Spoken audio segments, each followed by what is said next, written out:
BJP রাজ্য সভাপতি কে হতে পারেন তা নিয়ে দীর্ঘদিন ধরেই চর্চা চলছে। সেক্ষেত্রে বহু নামই উঠেছিল বিভিন্ন সময় এবং শেষ পর্যন্ত রাজ্য সভাপতির জন্য নাম পাঠানো হয়েছে আরএসএস এর পক্ষ থেকে।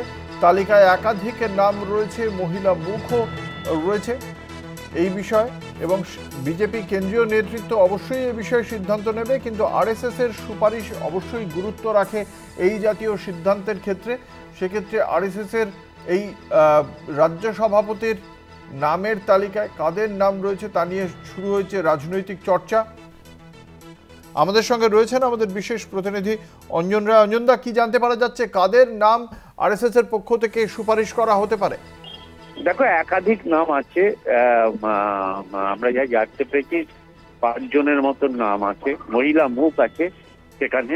কিন্তু চূড়ান্ত ঐক্যমত্যের ভিত্তিতে যদি না হয় তাহলে সেক্ষেত্রে বর্তমান যিনি সভাপতি আছে তাকে 26-এর নির্বাচন অবধি কাজ চালিয়ে যেতে কেন্দ্রীয় নেতৃত্ব বলবে বিজেপির পক্ষ থেকে। কারণ একদিকে শুভেন্দু অধিকারী বিরোধী দলনেতা, এমন কাউকে সভাপতি করতে হবে যার সঙ্গে সব ঐক্যমত্যভাবে সঠিকভাবে কাজ, এই রাজ্যের এক বছর বাকি আছে নির্বাচনের, সেই কাজটা পরিচালনা করতে পারে। এইটা খুব নজর দিচ্ছে আরএসএস এবং বিজেপির কেন্দ্রীয় নেতৃত্ব। তাই সবটা তারা ভাবছেন, আলোচনা চলছে, আলোচনার মধ্যেই সিদ্ধান্ত হবে। সেক্ষেত্রে যদি এই নামের মধ্য থেকে কাউকে না হয় ঐক্যমত্য ভিত্তিতে, তাহলে সেক্ষেত্রে হয়তো বর্তমান সভাপতিকেই আপাতত কাজ চালিয়ে যেতে বলা হবে বলে আমরা বিশেষ শুনতে জানতে পেরেছি। অঞ্জনদা, সেক্ষেত্রে এই জাতীয় গ্রহণযোগ্য যে বিজেপির সবকটা গোষ্ঠীর মধ্যেই তুলনামূলকভাবে কম বেশি গ্রহণযোগ্যতা আছে, এমন ব্যক্তির সংখ্যা কত বা কারা তারা, সেই বিষয়ে কিছু জানতে পারা যাচ্ছে?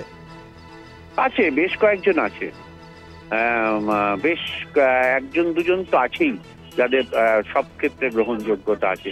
তবে কোনো বিষয় কাউর হয়তো আপত্তি থাকতে পারেন। পুরনো নামও আমরা যা জানতে পারছি যে পুরনো সভাপতি হিসাবে নাম ছিলেন, তার নামও আছে এই তালিকার মধ্যে।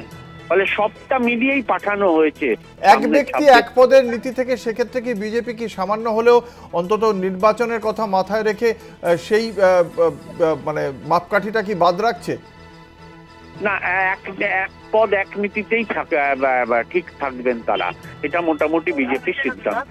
আপাতত এ থেকে সরবেন না।